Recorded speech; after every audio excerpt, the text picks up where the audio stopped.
My name is Charles Hankins, and I work at the Wichita Public Library. I'm on the programming team here, and this is my recommendation for ReadICT category number 7, read a book with a color in the title. All of the titles I've selected for this category are written by John D. MacDonald. These would be my top 3. Nightmare in Pink, A Purple Place for Dying, and one of the later novels, The Green Ripper. All these novels are part of the 21-novel series, Travis McGee mystery series, written by John D. MacDonald, starting in 1964 and wrapping up in 1985, if memory serves. He was hired when he was a best-selling popular novelist in his 50s to come up with a series for Fawcett Crest. This is how the series got their titles, got their color theme. He's sitting with his agent and his editor at a bar called the Red Devil, interestingly enough. That's true, actually. A bar called the Red Devil. Our premise was that titling should permit the reader to read the series in any order he wished, or she wished, or they wished, and that the title should be in some pattern easy to remember. Musical terminology, days of the week, months of the year. I think James Patterson has done all these since. Varieties of gemstones. All of these were discarded, and I believe it was Knox Berger, the editor, who edited all the early ones, who suggested colors.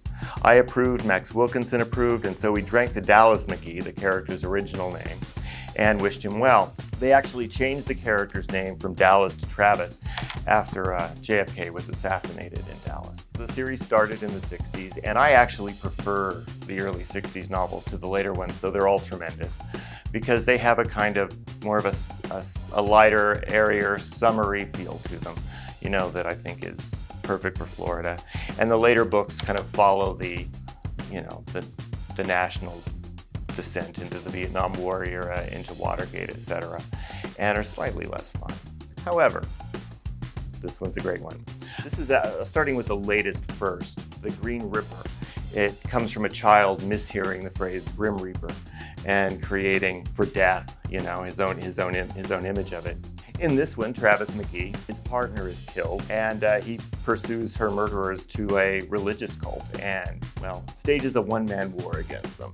That's really tremendously well done. Action and violence are really John D. MacDonald's specialty. And A Purple Place for Dying. This takes place outside of almost entirely outside of Florida, and benefits from that, actually.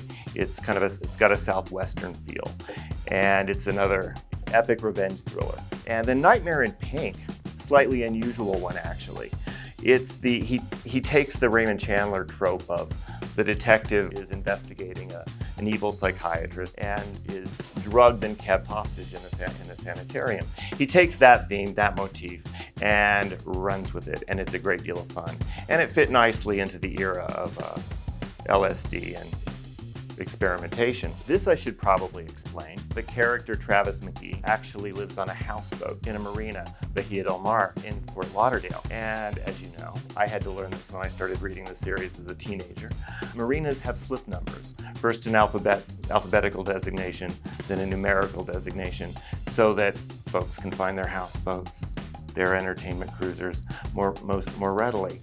I actually tracked down the company that provides slip numbers for the marina that the fictional character Travis McGee kept his houseboat at. The houseboat is called Busted Flush, and he won it in a poker game.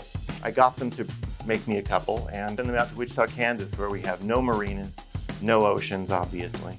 The owner of the company did this. He was a John D. MacDonald fan as well, and we had a nice conversation about John D. MacDonald whilst we were on the phone. A later discovery for me as a John D. MacDonald fan was the old audio cassettes. Yes, cassettes. That's the only format they're available in. That Darren McGavin narrated in the 70s and early 80s. Yes, they're abridged, but they're abridged in an unusual way.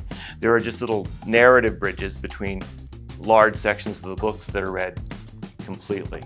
And they're a great deal of fun. They're very satisfying. I would recommend these if you find them. They're out-of-print, valuable collectibles now, but worth looking for. If you'd like more reading recommendations and category ideas, please go to wichitalibrary.org/ReadICT, and we shall provide them for you. Thank you so much. Have a good day.